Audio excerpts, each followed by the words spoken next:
നമസ്കാരം.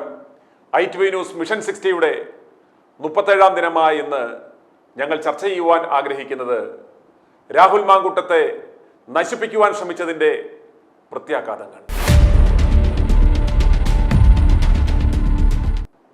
നമുക്കറിയാം, കോൺഗ്രസ് മുക്ത ഭാരതത്തിനു വേണ്ടി BJP ശ്രമിക്കുന്നു, കോൺഗ്രസ് മുക്ത കേരളത്തിനു വേണ്ടി പിണറായി സർക്കാർ ശ്രമിക്കുന്നു, അതുപോലെ തന്നെ കോൺഗ്രസിൽ VD സതീശൻ മുക്ത ഒരു കോൺഗ്രസിനായി പ്രവർത്തിക്കുന്നവരുമുണ്ട്. ഇവരെല്ലാം സംഘടിതമായി രാഹുൽ മാങ്കൂട്ടത്തെ നശിപ്പിക്കുവാൻ ശ്രമിച്ചു. നമുക്കറിയാം, ഏതാണ്ട് 48ഓളം ദിവസമായി അദ്ദേഹം കോൺഗ്രസ് പ്രസ്ഥാനത്തിന്റെ ഒരു പ്രാഥമിക അംഗത്വം പോലും ഇല്ലാതെ നിൽക്കുകയാണ്. യൂത്ത് കോൺഗ്രസ് സംസ്ഥാന അധ്യക്ഷൻ എന്ന പദവിയും നീക്കം ചെയ്യപ്പെട്ട് ആ പദവിക്ക് വേണ്ടിയുള്ള കടിപിടിയും മുറവിളിയും ഒരു സൈഡിൽ നടക്കുകയാണ്. ഇപ്രകാരം രാഹുൽ മാങ്കൂട്ടത്തെ ബോധപൂർവം ഒതുക്കുവാൻ ശ്രമിച്ച ഇവർക്കുള്ള പ്രത്യാഘാതങ്ങൾ എന്താണ് കാത്തിരിക്കുന്നത് എന്നാണ് ഇന്ന് ഞങ്ങൾ ചർച്ച ചെയ്യുവാൻ ആഗ്രഹിക്കുന്നത്. നമുക്ക് ഈ പ്രത്യാഘാതങ്ങൾ എന്ന് പറയുമ്പോൾ നമുക്ക് കോൺഗ്രസ് എന്ന പ്രസ്ഥാനത്തെ കാത്തിരിക്കുന്ന, അതല്ലെങ്കിൽ രാഹുൽ മാങ്കൂട്ടത്തിൽ എന്ന ഒരു യുവ നേതാവിനെ ഈ പാർട്ടിക്ക് വേണ്ടി തൻ്റെ ചോരയും നീരും കൊടുത്ത് ഇതിനൊരു പുതുജീവൻ നൽകിയ ആ ചേർത്ത് നിർത്തേണ്ടുന്ന ആ യുവ നേതാവിനെ ഒറ്റപ്പെടുത്തുമ്പോൾ, ഇല്ലാതാക്കാൻ ശ്രമിച്ചപ്പോൾ നിശബ്ദത പാലിച്ച ആ പ്രസ്ഥാനത്തിനെ കാത്തിരിക്കുന്ന പ്രത്യാഘാതങ്ങൾ എന്തൊക്കെയാണ്? അതായത് VD സതീശൻ മുക്ത കോൺഗ്രസ് എന്ന് താങ്കൾ ഇൻട്രോയിൽ പറഞ്ഞു. അത് തന്നെയാണ് സത്യത്തിൽ ഇവിടുത്തെ കോൺഗ്രസ്സുകാർ പ്രതീക്ഷിക്കുന്നത്. അവരുടെ ആഗ്രഹവും അത് തന്നെയാണ്. അത് VD സതീശനോട് വ്യക്തിപരമായിട്ട് അഭിപ്രായ വ്യത്യാസമുള്ളതുകൊണ്ടല്ല, മറിച്ച് VD സതീശൻ്റെ രാഹുൽ മാങ്കൂട്ടത്തിനെതിരെ എടുത്തിട്ടുള്ള ഈ നിലപാടില്ലായ്മ, അദ്ദേഹത്തിന് വലിയ നിലപാടാണ്. അദ്ദേഹം പറയും എനിക്ക് ഭയങ്കര നിലപാടാണ്, എൻ്റെ ബോധ്യമാണ് എന്നൊക്കെ പറയുന്നുണ്ടെങ്കിലും ഒരു നിലപാടില്ലായ്മ തന്നെയാണ് എന്ന് കോൺഗ്രസ്സുകാർ മനസ്സിലാക്കിയിട്ടുണ്ട്. അപ്പോൾ താങ്കൾ സൂചിപ്പിച്ചതുപോലെ കോൺഗ്രസ് മുക്ത കേരളം സ്വപ്നം കാണുന്ന പിണറായി വിജയനും കോൺഗ്രസ് മുക്ത ഇന്ത്യ സ്വപ്നം കാണുന്ന BJPയും സതീശൻ മുക്ത കോൺഗ്രസ് സ്വപ്നം കാണുന്ന 3 വിഭാഗം തമ്മിൽ അതിലുണ്ടാവുന്ന ഭവിഷ്യത്തുകളും അതിലുണ്ടാവുന്ന പ്രത്യാഘാതങ്ങളുമാണ്. പ്രത്യാഘാതം എന്ന് പറഞ്ഞാൽ നമുക്കൊരു കാര്യം അറിയാം, രാഹുൽ മാങ്കൂട്ടത്തിലിൻ്റെ അവൻ്റെ ഒരു ക്വാളിറ്റി, എന്തൊക്കെ പേരുദോഷം ആൾക്കാർ പിടിച്ച് പറഞ്ഞോട്ടെ, യഥാർത്ഥത്തിൽ അങ്ങനെ ഉണ്ടോ ഇല്ലയോ എന്നുള്ളതല്ല വിഷയം. ഈ 48 ദിവസമായിട്ടും ഒരു FIR ഇടാൻ കഴിയാത്ത ഒരു കേസ് എന്ന് പറയുമ്പോൾ അത് എത്രമാത്രം യാഥാർത്ഥ്യമുണ്ട് എന്ന് നമുക്ക് സാധാരണ ചിന്തിച്ചാൽ മനസ്സിലാവും. FIR ഇട്ടില്ല എന്ന് മാത്രമല്ല, ഒരാൾ പോലും ഒരു പരാതി പറയാനോ ഒരു മൊഴി കൊടുക്കാൻ പോലും തയ്യാറല്ല. അത് കേരളത്തിന് വിട്ടും കേരളത്തിന് പുറത്തും തമിഴ്നാട്ടിലും ആന്ധ്രാപ്രദേശിലും ഈവൻ കർണാടകയിലെല്ലാം കറങ്ങി നടന്നു പോലീസും അതുപോലെ തന്നെ ക്രൈംബ്രാഞ്ചും. ഒരാൾ പോലും, പല ആൾക്കാരും പൈസ കൊടുത്ത് മൊഴി എടുക്കാൻ ശ്രമിച്ചു. പലരോടും ഫോണിൽ കൂടി ബന്ധപ്പെട്ട് സ്ത്രീകളുൾപ്പെടെ, പോലീസ് ഓഫീസർമാർ ഉൾപ്പെടെ സ്ത്രീകൾ ഈ ഫോണിൽ കൂടി ബന്ധപ്പെട്ടുകൊണ്ട് സ്ത്രീകളോട് നിങ്ങൾ ഫോണിൽ കൂടി പറഞ്ഞാൽ മതി, ഒരു മൊഴി തരാൻ പറഞ്ഞു.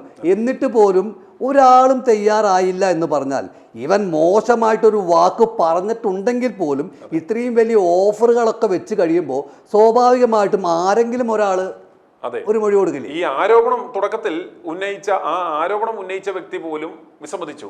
അതെ, എനിക്ക് പരാതി കൊടുക്കാനൊന്നും പറ്റത്തില്ല, പരാതി ഇല്ല, ഞാനിങ്ങനെ പറഞ്ഞേ ഉള്ളൂ എന്ന് പറഞ്ഞ് ഉരുണ്ടുകാരുണ്ട്. അവരെല്ലാം എസ്കേപ്പ് ആകുന്ന കാഴ്ചയാണ് നമ്മൾ കണ്ടത്. അതെ, ഇതിൻ്റെ പിന്നിൽ പ്രവർത്തിച്ച് ഞാൻ പറയുന്നത് VD സതീശൻ്റെ ഏറ്റവും വലിയൊരു അടുത്ത ഫ്രണ്ടാണ്, സ്വന്തം മകളെ പോലെയാണെന്നൊക്കെ പറയുന്നുണ്ടല്ലോ. താങ്കൾക്ക് തോന്നുന്നുണ്ടോ VD സതീശൻ അറിയാതെ ഈ ഒരു സ്ത്രീ ഈ ചാനലിൽ വന്ന് ഇത്തരം കാര്യം പറയുമെന്ന് വിശ്വസിക്കാൻ പറ്റുമോ നമുക്ക്? ഇപ്പം കൃത്യമായിട്ടും നമുക്കറിയാം, നമ്മൾ തുടക്കം മുതൽ തന്നെ പറയുന്നത് ഇതിൻ്റെ കൃത്യമായിട്ടുള്ള തിരക്കഥയും സംഭാഷണവും ആസൂത്രണവും ഫണ്ടിങ്ങും എല്ലാം VD സതീശൻ എന്ന് പറയുന്ന ആ കുഴിപ്പുളവനാണെന്നറിയാം. കാരണം ഇയാളെ നമ്മൾ തുടക്കത്തിൽ പറഞ്ഞു, VD സതീശൻ്റെ നാശം കാണുവാൻ ആഗ്രഹിക്കുന്ന കോൺഗ്രസ് പ്രവർത്തകർ എന്ന് പറയുവാൻ കാരണം ഇയാൾ കഴിഞ്ഞ 10-30 കൊല്ലമായി സകലരെ, എത്ര ഉന്നതിയിലിരുന്നവരെ വരെ ഇയാൾ സമർത്ഥമായി വെട്ടിനിരത്തി നശിപ്പിച്ച് ഇല്ലാതാക്കി. ഇയാൾ ആ പദവിയിലോട്, അല്ലെങ്കിൽ ഇയാൾ തുടക്കം മുതൽ തന്നെ ആ മുഖ്യമന്ത്രി കസേര ലക്ഷ്യം വെച്ച് ഓടുന്ന ഇവൻ ആ ലക്ഷ്യം വെച്ച് വെട്ടിനിരത്തിയ എല്ലാവരും, സകലരും ആഗ്രഹിക്കുന്നത് ഇയാളുടെ ഒരു നാശം കാണുവാൻ വേണ്ടിയായിരുന്നു. വളരെ കൃത്യമായിട്ട് ഞാനൊരു ചെറിയ ഉദാഹരണം പറഞ്ഞുതരാം. 4 ടൈമാണ്, അതായത് 20 വർഷമാണ് പിണറായി വിജയൻ സംസ്ഥാന സെക്രട്ടറി ആയിട്ടിരുന്നത്. അദ്ദേഹത്തിന് അന്ന് ഒരു കാരണവശാലും അദ്ദേഹത്തിന് മുഖ്യമന്ത്രി മോഹമായിരുന്നില്ല. അന്ന് മുഖ്യമന്ത്രി ആവണം എന്നുള്ളതല്ല, ഒരു 15 വർഷം കഴിഞ്ഞിട്ട് മുഖ്യമന്ത്രി എങ്ങനെ ആവണം, അതിനുള്ള എന്താ സജ്ജീകരണങ്ങൾ, അതിന് വേണ്ടിയിട്ട് അദ്ദേഹം 20 വർഷം പാർട്ടി സെക്രട്ടറി ആയിരുന്നു. പാർട്ടിയെ കൈപ്പിടിയിൽ ഒതുക്കി. പാർട്ടിയിൽ എന്താ പറയുക, ചോദ്യങ്ങൾക്ക് മറുചോദ്യമില്ലാത്ത രൂപത്തിലേക്ക് പാർട്ടി അണികളെയും പാർട്ടി നേതാക്കന്മാരെയും പിണറായി വിജയൻ്റെ അണ്ടറിലാക്കി. അതായത് ഞാനാണ് പാർട്ടി. അതെ, പാർട്ടി എന്ന് CPM എന്ന് പറയുന്നത് ഞാൻ തന്നെയാണ്. അതിനപ്പുറം അഖിലേന്ത്യാ ജനറൽ സെക്രട്ടറിമാർക്ക് പോലും അദ്ദേഹത്തോട് സംസാരിക്കാൻ ധൈര്യമില്ലാതാക്കി. അതിന് രണ്ട് കാരണങ്ങളുണ്ട്. ഒന്ന്, ഈ അഖിലേന്ത്യാ തലത്തിൽ CPM നിലനിൽക്കണമെന്നുണ്ടെങ്കിൽ സമ്പത്ത് വേണം, പണം വേണം. ഈ പണം എന്ന് പറയുന്നത് CPMൻ്റെ ഇന്ത്യയിൽ വേറെ എവിടെയില്ല, ഈ പിണറായി വിജയനിൽ മാത്രമേ ഉള്ളൂ. അതായത് കേരളത്തിലെ CPMനിൽ മാത്രമേ ഉള്ളൂ. എത്ര കോടികളുണ്ട് എന്ന് ചോദിച്ചാൽ നമുക്ക് വിരലിലെണ്ണാൻ കഴിയാത്ത, കാൽക്കുലേറ്ററിൽ അടിച്ചു കൂട്ടാൻ കഴിയാത്ത അത്രമാത്രം കോടികളുടെ ആസ്തി കേരളത്തിലെ CPMനുണ്ട്. ആ പാർട്ടി പൈസ കൊണ്ട് തന്നെയാണ് അഖിലേന്ത്യാ നേതൃത്വം അവരുടെ പാർട്ടി ഓഫീസും അവിടുത്തെ ഡൽഹിയിലത്തെ ഓഫീസും കാര്യങ്ങളൊക്കെ നിലനിന്ന് പോകുന്നതും അവർക്ക് ശമ്പളം കൊടുക്കുന്നതും അതുപോലെ തന്നെ നേതാക്കന്മാരെ യാത്രാ ചെലവും കാര്യങ്ങളൊക്കെ ചെയ്യുന്നതും ഈ പാർട്ടി കേരളത്തിൽ നിന്ന് കൊടുക്കുന്ന ഫണ്ട് കൊണ്ടാണ്.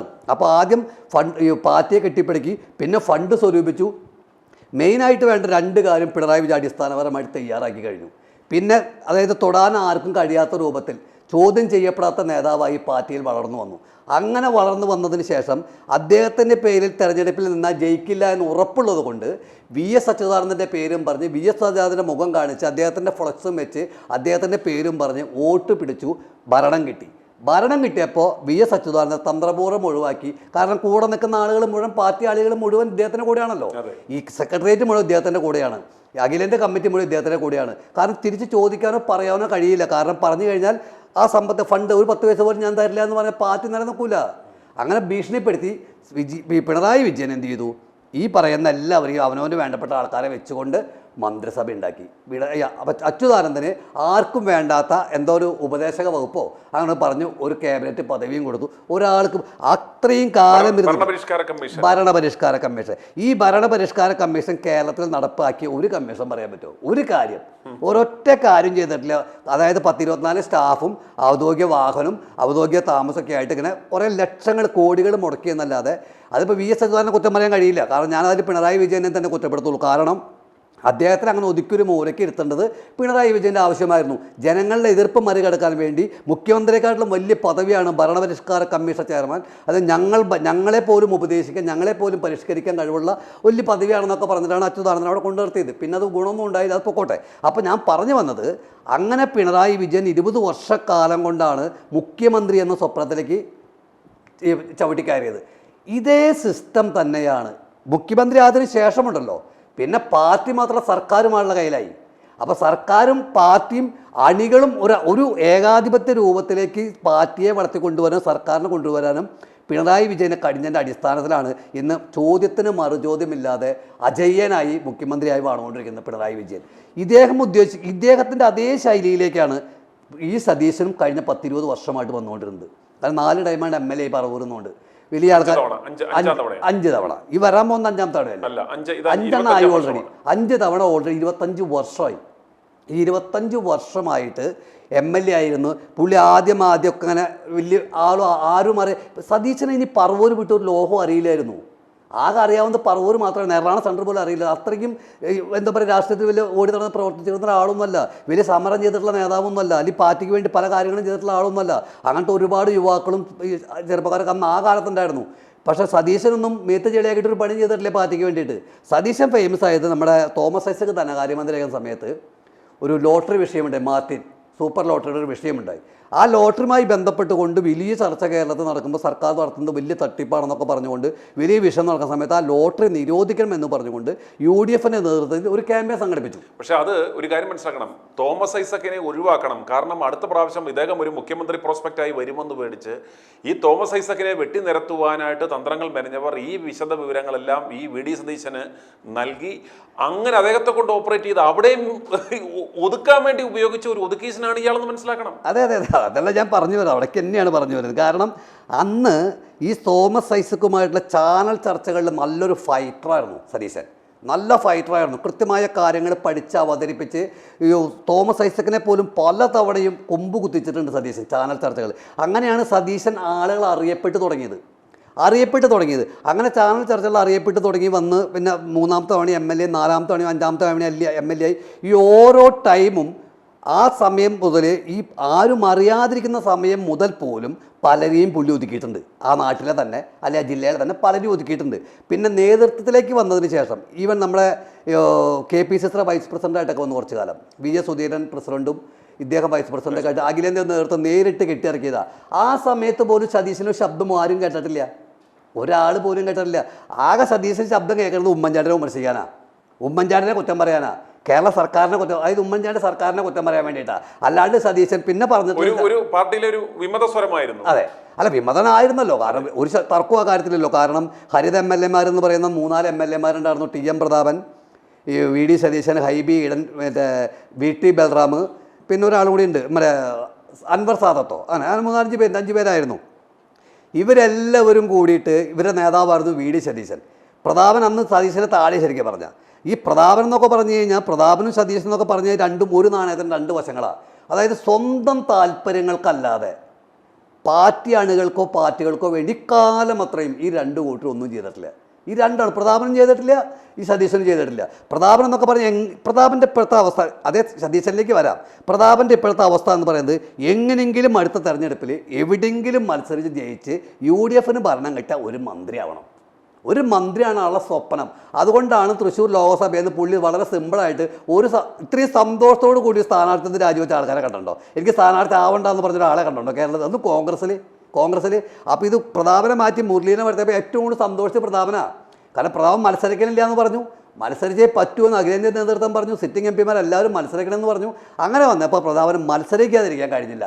അപ്പോഴാണ് ഷാഫിനെ വടകരയിലേക്കും മുരളീനെ തൃശ്ശൂരിലേക്ക് കൊണ്ടുവരുന്നത്. അതിൽ ഏറ്റവും വലിയ ലോട്ടറി അടിച്ച പ്രതാപനല്ലേ. പ്രതാപൻ പറഞ്ഞു സന്തോഷത്തോടു കൂടി മുരളീധരൻ്റെ മുഖം തുടച്ചു കൊടുക്കുന്നു, കർച്ചീഫ് തുടച്ചു കൊടുക്കുന്നു, വെള്ളം കൊണ്ടു കൊടുക്കുന്നു, ഇനി അവർ മറ്റേ തുണികൾ കഴുകി കൊടുത്തണോ നമുക്കറിയില്ല, അങ്ങനെയൊക്കെ ചെയ്തു കൊടുത്തതാണ് പ്രതാപൻ.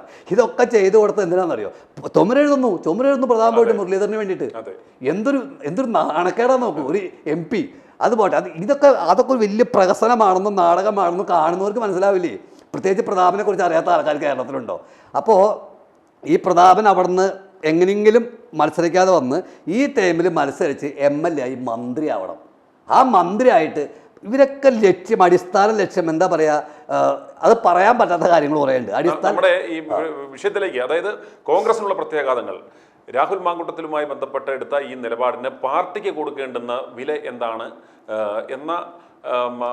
എന്ന ഒരു വിഷയവുമായി ബന്ധപ്പെട്ട കൂടുതൽ വിശദാംശങ്ങളിലേക്ക് നമ്മൾ സതീശനിലേക്ക് വന്ന അവിടെ നിന്നായിരുന്നു. അപ്പോൾ അപ്പോഴേക്കാണ് ഡൈവേർട്ട് ചെയ്ത് പ്രതാപനിലേക്ക് പോയത്. അതായത് ഈ പാർട്ടി സതീശൻ ഈ പറയുന്ന പോലെ പിണറായി വിജയൻ ചെയ്ത പോലെ ഒതുക്കി ഒരു ഏകാധിപതിയായി മാറിക്കഴിഞ്ഞു എന്നാണ് ആര് ധരിച്ചു വെച്ചിരിക്കുന്നത്. ആ രൂപത്തിലേക്കാണ് പോകുന്നത്. പാർട്ടിയിൽ ആരോടെല്ലാം ആലോചിച്ചിട്ടോ പാർട്ടി നേതൃത്വത്തോട് ആലോചിച്ചിട്ടോ അല്ലെങ്കിൽ പാർട്ടി അണികളോട് ആലോചിച്ചിട്ടോ സതീശനോട് തീരുമാനം എടുക്കാറില്ല. അവനൊരു ബോധ്യം തോന്നുന്നു, അല്ല അദ്ദേഹത്തിൻ്റെ ബോധ്യം തോന്നുന്നു, അദ്ദേഹത്തോട് ഒരു നിലപാടുണ്ടാവുന്നു, അങ്ങോട്ട് പ്രഖ്യാപിക്കുന്നു. അത് ആർക്ക് ദോഷം വരുന്നു, പാർട്ടിക്ക് ദോഷം വരുന്നു ഒന്നും പുള്ളി ചിന്തിക്കാറില്ല. അടിവരയിട്ട് പറയാൻ പോണ താങ്കൾ ചോദിച്ച ചോദ്യത്തിനാണ് ഉത്തരം. അതായത് കോൺഗ്രസ്സിന് എന്ത് സംഭവിക്കും? കോൺഗ്രസ്സിന് വലിയ ദോഷം തന്നെ സംഭവിക്കുക. കാരണം ഈ രാഹുൽ മാങ്കൂട്ടത്തിനെ തിരിച്ചെടുക്കാത്തോടത്തോളം കാലം VD സതീശൻ എന്ന് പറയുന്നത് കോൺഗ്രസ് യുവാക്കളുടെ ശത്രുവാണ്. ഒരു സംശയവും വേണ്ട, ശത്രുവാണ്. ആ ശത്രുത എന്ന് പറയുന്നത് വളരെ കൃത്യമായിട്ട് കോൺഗ്രസ്സിന് അടുത്ത തെരഞ്ഞെടുപ്പിൽ ബാധിക്കും, ഒരു സംശയവും വേണ്ട.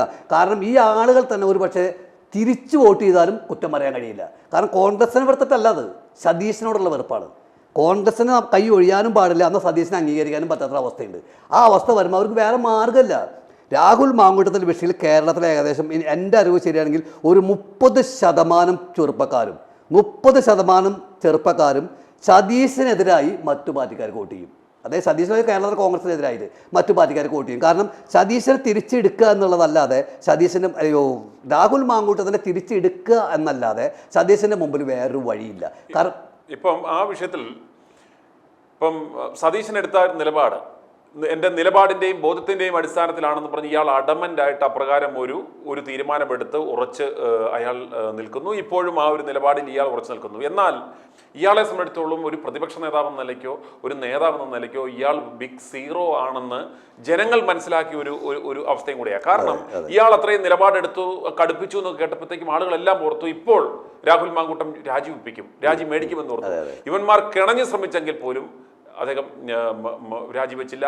രാജിവെക്കാനുള്ള ഒരു സാഹചര്യം ഇവന്മാർ നോക്കിയെങ്കിലും അത് പരാജയപ്പെട്ടു. 2, ഇദ്ദേഹത്തിൻ്റെ പ്രാഥമിക അംഗത്വം സസ്പെൻഡ് ചെയ്ത് കഴിയുമ്പോഴത്തേക്കും, അതല്ലെങ്കിൽ ഇദ്ദേഹത്തിൻ്റെ യൂത്ത് കോൺഗ്രസ് അധ്യക്ഷ പദവി എടുത്ത് മാറ്റി കഴിയുമ്പോഴത്തേക്കും ഇദ്ദേഹം ഇവരോർത്ത് ആകെ തകർന്ന് കൊളാപ്സായി സ്വമേധയാ രാജിവെച്ച് ഇയാൾ എന്തെങ്കിലും കടുങ്കൈ ചെയ്യും, അല്ലെങ്കിൽ ഒരു ആത്മഹത്യ ചെയ്യാൻ വരെ സാധ്യതയുണ്ട് എന്നോർത്ത് അതിലേക്ക് വരെ ഇവന്മാർ പ്രതീക്ഷിച്ചു. അതും ഉണ്ടായില്ല. ബാക്കിയുള്ള നേതാക്കന്മാരെല്ലാം ഈ ഒരു അവസരത്തിൽ ഇയാളോടൊപ്പം നിന്ന് ഇയാളുടെ ആ നിലപാടിനെ എല്ലാവരും താങ്ങി ഇയാൾ ഒരു സൂപ്പർ പവറായി മാറുമെന്നും കരുതിയെങ്കിൽ പോലും ഇയാൾ തിരിഞ്ഞു നോക്കുമ്പോൾ നിലപാടെടുത്ത് നോക്കുമ്പോഴത്തേക്കും കൂടെ ഒരുത്തനുമില്ല. എടേ നീ പറഞ്ഞു ഞങ്ങളെല്ലാം കൂടെ ഉണ്ടെന്ന് പറഞ്ഞ ആളുകൾ പോലും മിണ്ടാതെ നിൽക്കുന്നു. ഇയാളെ വളഞ്ഞിട്ട് ജനങ്ങൾ ഇതുപോലെ ആക്രമിക്കുമ്പോൾ പോലും ഒരൊറ്റ ശബ്ദം പോലും, ഒരൊറ്റ നേതാക്കന്മാരുടെ ശബ്ദം പോലും ഉണ്ടായില്ല എന്ന് മാത്രമല്ല UDF കൺവീനർ തന്നെ വന്നാണ് പറഞ്ഞത് ഇത് വളരെ മൈൽഡായിട്ട് ഘടകവിരുദ്ധമായ രീതിയിൽ സംസാരിച്ചു. അതുപോലെ പല മുതിർന്ന നേതാക്കന്മാരും സുധാകരൻ അടക്കം കൃത്യമായ ഒരു സന്ദേശം നൽകി. അതുപോലെ പാലക്കാട് എത്തുന്നതുമായിട്ട് ബന്ധപ്പെട്ട സംവിധാനത്തിൽ പോലും യൂത്ത് കോൺഗ്രസ് നേതാക്കന്മാർ അദ്ദേഹത്തെ നിയമസഭയിൽ എത്തിക്കുന്നു. അദ്ദേഹത്തിൻ്റെ വണ്ടി KSUവിൻ്റെ നേതാക്കന്മാർ ഓടിക്കുന്നു.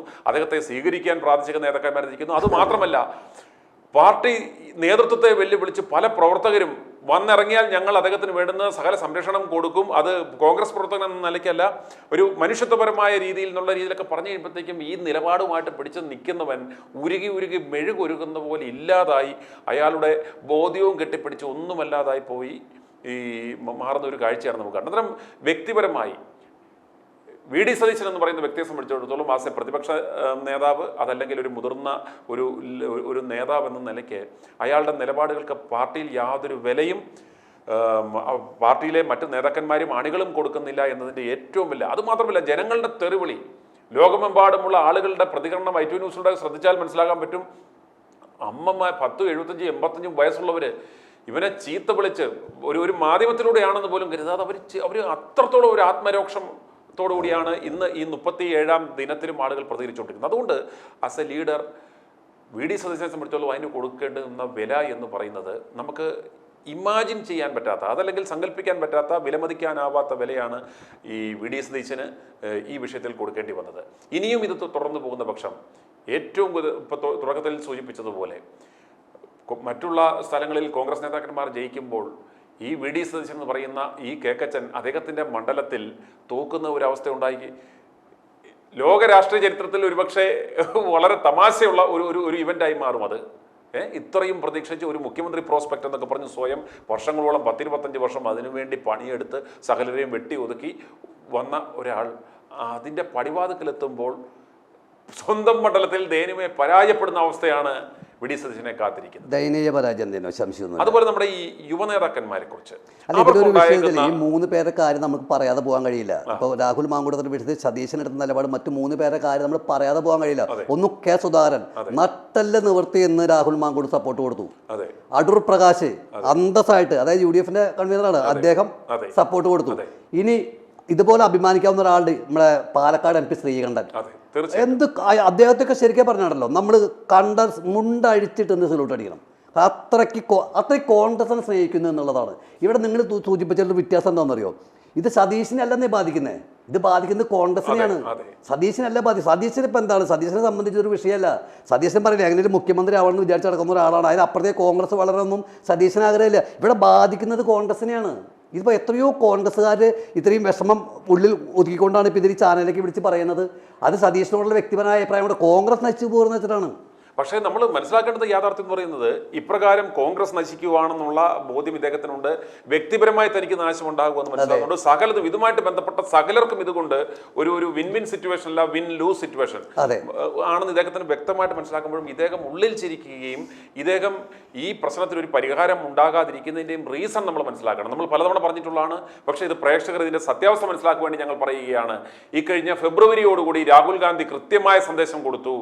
കേരളത്തിൽ UDF അധികാരത്തിൽ വന്നാൽ അടുത്ത മുഖ്യമന്ത്രി എന്ന് പറയുന്നത് 2 ഘട്ടമായി 2 പേർക്ക് വീതം വെച്ച് നൽകും എന്ന് കൃത്യമായിട്ടുള്ളൊരു സന്ദേശം വന്നതോടുകൂടി ഇയാൾ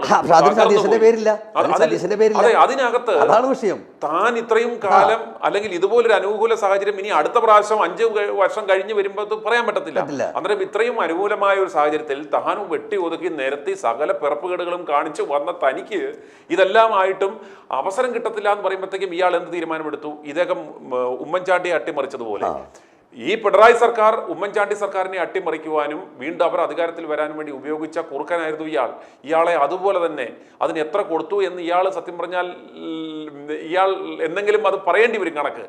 അതുപോലെ വിലക്കെടുത്ത് ഇയാളെ കൊണ്ട് മൂന്നാമതും പിണറായി സർക്കാർ വരാനുള്ള ആ ക്യാമ്പയിൻ്റെ അത് കൃത്യമായിട്ടുള്ള നറേവ് ഇന്ത്യയിലെ തന്നെ ഏറ്റവും പ്രൊഫഷണൽ ആയിട്ടുള്ള ഏജൻസി കൺസൾട്ടൻസ് ആണ് ആ സ്ട്രാറ്റജി വിഭാവനം ചെയ്തത്.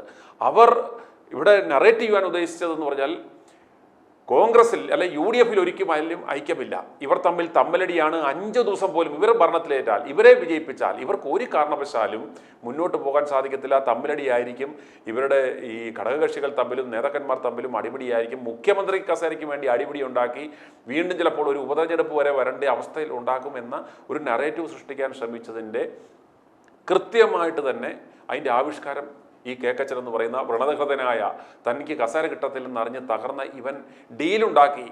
പേഴ്സണലി എത്രായിരം കോടിയാണ് അതിന് മേടിച്ചത് നമുക്കറിയത്തില്ല. അപ്രകാരം ഇയാളുടെ സ്വന്തം പാർട്ടിയിൽ ലഭ്യ അന്നേരവും ഇയാൾ ഓർക്കുന്നത് അപ്രകാരം UDF 2ാം സ്ഥാനത്ത് വന്നാലും വീണ്ടും എനിക്ക് ഇതുപോലെ പ്രതിപക്ഷ നേതാവായി ഇരിക്കുകയും ഇതിൻ്റെ എല്ലാ കള്ളക്കമ്മട്ടങ്ങളുടെയും കമ്മീഷൻ അടിച്ച് സുഖമായി ഒരു ഷാഡോ ചീഫ് മിനിസ്റ്റർ എന്നുള്ള രീതിയിൽ അതിൻ്റെ സകല ആനുകൂല്യങ്ങളും പറ്റി ഒരു റിസ്ക്കുമില്ലാതെ കമ്മീഷനും പറ്റി ഔദ്യോഗിക വസതിയിൽ രാജാവായി വാഴാം, യുവമാർക്കൊട്ടുള്ള 8ന്റെ പണിയുമാകുമെന്ന് ഇയാൾ മനസ്സിൽ പ്രതികാരം തീർക്കുകയാണിത്.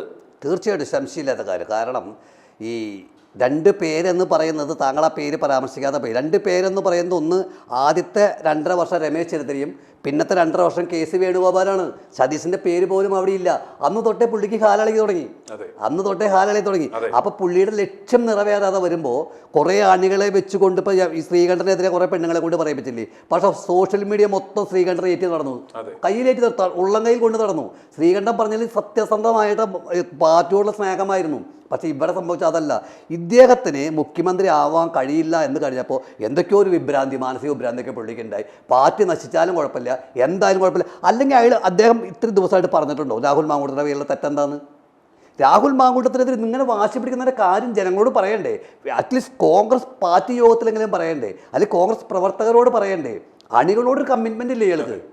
അണികളോട് കമ്മിറ്റ്മെൻറ്റ് അവിടെ പറയണ്ടേ? ഇതൊന്നും പറയാതെ പുള്ളി എൻ്റെ നിലപാടാണ്, എൻ്റെ ബോധ്യമാണ് എന്ന് പറയുന്നതിൽ എന്താ അർത്ഥമുള്ളത്? ഇവിടെ ഈ 5 വർഷക്കാലം, ഈ വരാൻ പോകുന്ന 5 വർഷക്കാലം UDF ഭരണം കിട്ടിക്കഴിഞ്ഞാൽ ഈ നാളെ ഒരു പക്ഷേ കുഞ്ഞാലിക്കുട്ടി മുഖ്യമന്ത്രിയല്ല എന്ന് ആര് കണ്ടു? പാർട്ടി കോൺഗ്രസ്സാ. കുഞ്ഞാലിക്കുട്ടി വാശി പിടിച്ച് നടക്കില്ല എന്ന് പറയാൻ കഴിയില്ല. കാരണം ഇവർക്ക് ഒരു 25 സീറ്റ് എന്തായാലും മുസ്ലിം ലീഗ് 20 സീറ്റ് കൊണ്ടുവരും. ഇവർ 10-50 സീറ്റിന് മേലെ കിട്ടിയാലേ നിലനിൽക്കാൻ പറ്റുള്ളൂന്നേ. 50 സീറ്റിൽ മേലെ CPM-നും BJP-നും തകർത്ത് ഇവർ കൊണ്ടുവരണ്ടേ? അപ്പം അതുകൊണ്ട് കോൺഗ്രസ് അത്ര സീറ്റ് കിട്ടുന്ന ഈ കണ്ടീഷൻ ഞാൻ വിശ്വസിക്കില്ല. ഒരു കാര്യം ഞാൻ പറയാം, ഇതിനെ മാറ്റി മറിക്കാൻ സിമ്പിൾ ഐഡിയ ഉണ്ട്. കോൺഗ്രസിനെ സ്നേഹിക്കുന്നവർ ഇപ്പോഴും കോൺഗ്രസിനെ സ്നേഹിക്കുന്നുണ്ട്. കോൺഗ്രസ്സുകാർ ആ പാർട്ടി വിട്ട് പോകാൻ തയ്യാറുമല്ല. ഈ മനുഷ്യനോടുള്ള വെറുപ്പ് മാത്രമാണ് ഇപ്പം ഇവിടെ പ്രതിഫലിച്ചുകൊണ്ടിരിക്കുന്നത്. ഒറ്റ കാര്യം ചെയ്താൽ മതി, രാഹുൽ മാങ്കൂട്ടത്തിനെ അന്തസ്സായിട്ട് തിരിച്ചു നിർത്തി സതീശൻ നഷ്ടല്ല നിവർത്തുമെന്ന് പറയാം. ഈ പയ്യൻ ചെറുപ്പക്കാരൻ തെറ്റ് ചെയ്തിട്ടില്ല എന്നുള്ള ആ ബോധ്യം എനിക്കുണ്ടായതിൻ്റെ പേരിലാണ് ആ പഴയ ബോധ്യങ്ങൾ മാറ്റിയിട്ട് ഈ ബോധ്യം രാഹുൽ മാങ്കൂട്ടത്തിൽ തെറ്റ് ചെയ്തിട്ടില്ല എന്ന് ബോധ്യപ്പെട്ടെന്ന അടിസ്ഥാനത്തിൽ ഞങ്ങൾ ആ യൂത്ത് കോൺഗ്രസ് പ്രസിഡന്റ് തിരിച്ചു കൊടുക്കുന്നു, അദ്ദേഹത്തെ പാർട്ടിയെ തിരിച്ചെടുക്കുന്നു എന്ന് പറഞ്ഞ് അവരോട് സ്വീകരണം കൊടുത്ത് ഈ കേരളത്തിൽ ഇറക്കി വിട്ടാൽ ഒരു 100 സീറ്റ് ഉറപ്പും. ഒന്ന് ഇവര് ഇപ്പോൾ പ്ലാൻ ചെയ്യുന്നത് 2-3 മാസത്തിനുള്ളിൽ തന്നെ രാഹുൽ ഗാന്ധിയുടെ നേതൃത്വത്തിൽ ഈ കടൽക്കഴവന്മാർക്ക് ഇടതും വലതും നിന്ന് ഒരു കേരള യാത്ര, ഒരു ലെങ്ത് ആൻഡ് ബ്രെഡ്ത്ത് ഓഫ് കേരളത്തിൻ്റെ ഒരു യാത്ര നടത്തി കഴിഞ്ഞാൽ ഇതെല്ലാം കലങ്ങി തെളിഞ്ഞ് വോട്ടുകളെല്ലാം ഇവരുടെ പെട്ടിയിൽ വീഴുമെന്നാണ് ഇവന്മാർ കരുതുന്നത്. എന്നാൽ മനസ്സിലാക്കുക, രാഹുൽ മാങ്കൂട്ടത്തെ സംബന്ധിച്ചിടത്തോളം എത്രത്തോളം വൈകുന്നു അത്രത്തോളം ഡാമേജ്, റിക്കവർ ചെയ്യാൻ പറ്റാത്ത തരത്തിലുള്ള ഡാമേജ് ഈ പ്രസ്ഥാനത്തിനുണ്ടാകും. അതുകൊണ്ട് ഒരു ദിവസം അല്ലെങ്കിൽ ഒരു ദിവസം നേരത്തെ ഈ ഈഗോയും മറ്റു കാര്യങ്ങളും വെടിഞ്ഞ് രാഹുലിനെ ചേർത്ത് നിർത്തി ഈ യുവാക്കൾ നയിക്കട്ടെ എന്ന ഒരു ക്യാമ്പയിനോട് എല്ലാ യുവാക്കളെയും ചേർത്ത് നിർത്തി, അതുപോലെ തന്നെ ശശി തരൂരിനെ അടക്കം ചേർത്ത് നിർത്തി ഇതിനെ ഒരു കുടുംബം എന്നുള്ള രീതിയിൽ ഇവർക്ക് ഒരുമിച്ച് മുന്നേറാൻ സാധിച്ചു കഴിഞ്ഞാൽ യാതൊരു സംശയവും വേണ്ട, കോൺഗ്രസിന് ഇപ്പോഴും സമയം അതിക്രമിച്ചിട്ടില്ല, ഇപ്പോഴും മികച്ച ഒരു അവസരമുണ്ട്. എന്നാൽ ഇതിനകത്ത് ഇവർ ഈ യുവാക്കളെ ഒതുക്കി രാഹുലിനെ കൊണ്ടിറക്കി, രാഹുൽ ഗാന്ധിയെ കൊണ്ടിറക്കി, യുവന്മാരെല്ലാം കൂടെ ചേർന്ന് ഇങ്ങനെ ഒരു ഗിമ്മിക്ക് കാണിച്ചു കഴിഞ്ഞാൽ, അതുപോലെ കനകോലുവിൻ്റെ ചെറിയ പൊടിക്കൈ നമ്പറുകളും ഒക്കെ ആയിട്ട് PR വർക്കുകളും ഒക്കെ ആയി പോയി കഴിഞ്ഞാൽ വോട്ടുകളെല്ലാം മറിയുമെന്ന് കരുതിയാൽ നിങ്ങൾക്ക് തെറ്റി. ജനങ്ങളെ സംബന്ധിച്ചിടത്തോളം ജനങ്ങളിത് കൃത്യമായിട്ട് മനസ്സിലാക്കുകയാണ്. ഓരോ 75-80 വയസ്സ് പ്രായമുള്ള അമ്മമാർ പോലും എത്രത്തോളം രാഷ്ട്രീയത്തെ കൃത്യമായി അപഗ്രഥിക്കുന്നു, വിലയിരുത്തുന്നു എന്ന് നമ്മൾ കേൾക്കുന്നതാണ് i2 ന്യൂസിലൂടെ, പ്രതികരണത്തിലൂടെ.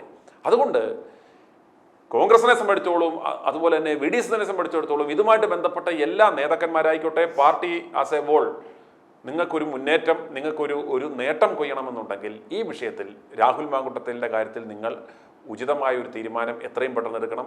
അദ്ദേഹത്തിൻ്റെ തിരികെ എടുത്ത പദവികൾ എത്രയും പെട്ടെന്ന് അദ്ദേഹത്തിന് തിരികെ നൽകി അദ്ദേഹത്തെ ചേർത്ത് നിർത്തില്ലെങ്കിൽ അതിൻ്റെ പ്രത്യാഘാതങ്ങൾ എന്ന് പറയുന്നത് നമുക്കത് വിവരിക്കാൻ പറ്റില്ല. ഇതിൽ ഒരു കാര്യം കൂടിയുണ്ട്. ഈ രാഹുൽ മാങ്കൂട്ടത്തെ തിരിച്ചെടുത്താൽ മാത്രം പോരാ, അടുത്ത തെരഞ്ഞെടുപ്പിന് ഒരു കാരണവശാലും സതീശൻ മുന്നിൽ നിന്ന് നയിക്കരുത്. സതീശൻ മുന്നിൽ നിന്ന് നയിച്ചാൽ പതനമാണ്.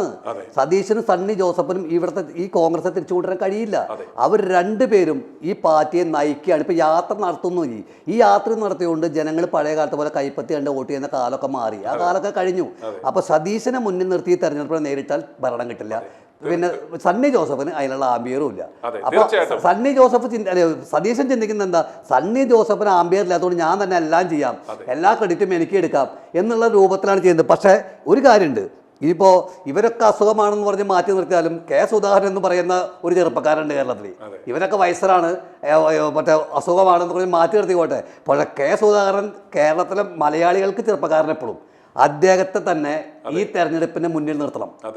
സുധാകരനെ തന്നെ മുന്നിൽ നിർത്തണം. അതെ, കെ സുധാകരനെ KPCC അധ്യക്ഷ സ്ഥാനത്ത് തിരിച്ചു കൊണ്ടുവരികയും പിന്നെ ഇവരുടെ ഈ മറ്റേ പിണറായി വിജയൻ VS അച്യുതാനന്ദന്റെ ആ ഈഗോ ഹർട്ട് ചെയ്യാതെ അത്തരത്തിലുള്ള ഭരണപരിഷ്കാര കമ്മീഷൻ ചെയർമാൻ എന്ന ഒരു ഗ്ലോറിഫൈഡ് പദവി നൽകിയ പോലെ ഇവരുടെ ഒന്ന് ഈഗോയെ നശിപ്പിക്കണം, തീർത്തുകളെന്ന് നമ്മൾ പറയുന്നത്. അതുപോലെ ഇവരുടെ ഈ വി ഡി സതീശന്റെ ആണെങ്കിലും സണ്ണി ജോസഫിന്റെ ആണെങ്കിലും അവരുടെ ഈഗോയെ ഹർട്ട് ചെയ്യാതെ പാർട്ടിക്ക് ഡാമേജ് ഉണ്ടാകാത്ത തരത്തിലുള്ള ഗ്ലോറിഫൈഡ് പദവികൾ കൊടുത്ത് അവരെ റിസ്റ്റോർ ചെയ്യുകയും എന്നാൽ KPCC അധ്യക്ഷന്റെ സ്ഥാനത്ത് നട്ടലുള്ള കെ സുധാകരനെ പോലെയുള്ളവർ വരികയും അദ്ദേഹത്തിന് ഇനി അസിസ്റ്റ് ചെയ്യണമെന്നുണ്ടെങ്കിൽ ഒരു ഉപ KPCC അധ്യക്ഷനെ കൊടുക്കാമല്ലോ.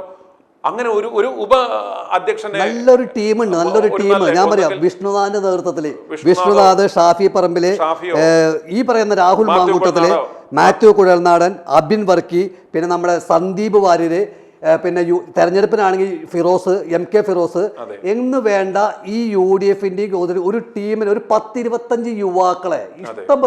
ഇന്ന് കേരളത്തിൽ, ഇന്ത്യയിൽ ഇത്രയും നല്ല യുവാക്കളുള്ള ഏത് പാർട്ടിയാണ്? ഇത്രയും നല്ല യുവനിരയുള്ള ഏത് പാർട്ടിയാണ് ഇന്ത്യയിലുള്ളത്?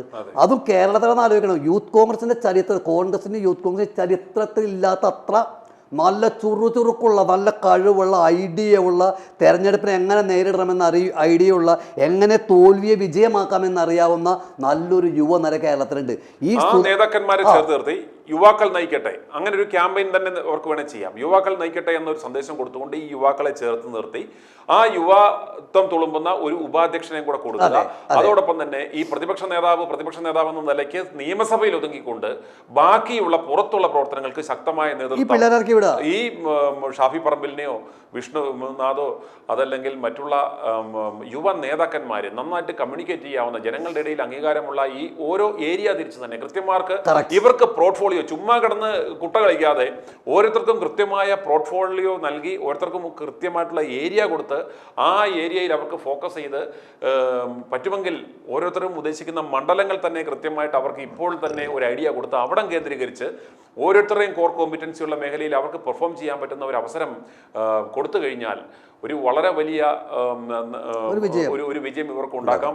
അതേസമയം ഞാനാണ് ഈ ഒരു കൊച്ചു പിണറായി കളിക്കാൻ ഞാനാണ് പാർട്ടി എന്ന തരത്തിൽ അഹന്ത കാണിച്ച് ഇപ്പോൾ ഈ പാർട്ടിയെ കൈപ്പിടിയിൽ ഒതുക്കി ഇയാളുടെ വിംസ് ആൻഡ് ഫാൻസീസും ഇയാളുടെ അഹങ്കാരവും കാണിക്കാൻ പറഞ്ഞാൽ അത് നിങ്ങളുടെ വീട്ടിൽ വെച്ചാൽ വീട്ടുകാർ പോലും അംഗീകരിക്കത്തില്ല. ജനങ്ങൾ നിങ്ങളെ വലിച്ച് തകർത്തെറിയുന്ന കാര്യത്തിൽ യാതൊരു സംശയവും വേണ്ട. അതുകൊണ്ട് രാഹുൽ മാങ്കൂട്ടത്തിലിനെ ഉപദ്രവിച്ചത് പാർട്ടി ആയിക്കോട്ടെ വ്യക്തികളായിക്കോട്ടെ അതിൻ്റെ പ്രത്യാഘാതങ്ങൾ വളരെ വലുതാണ്. എന്നാൽ ആ പ്രത്യാഘാതങ്ങൾ ഏൽക്കാതിരിക്കാൻ, വ്യക്തിപരമായും രാഷ്ട്രീയപരമായും പ്രസ്ഥാനപരമായും ഏൽക്കാതിരിക്കണമെങ്കിൽ എത്രയും വേഗം രാഹുലിനെ തിരികെ എടുക്കുക, അദ്ദേഹത്തിന് ആ പദവികൾ തിരികെ നൽകുക, ചേർത്ത് നിർത്തുക, ഒരുമിച്ച് പോവുക. സമയം അതിക്രമിച്ചിട്ടില്ല. അപ്രകാരം ചെയ്താൽ കോൺഗ്രസിനെ കാത്തിരിക്കുന്നത് വലിയൊരു വിജയമാണെന്നതിൽ സംശയമില്ല. i2i News, an eye for truth. i2i News subscribe ചെയ്തിട്ടില്ലാത്തവർ ഇപ്പോൾ തന്നെ സബ്സ്ക്രൈബ് ചെയ്യുക. നോട്ടിഫിക്കേഷൻ ലഭിക്കുവാൻ ബെൽ ബട്ടണും അമർത്തുക.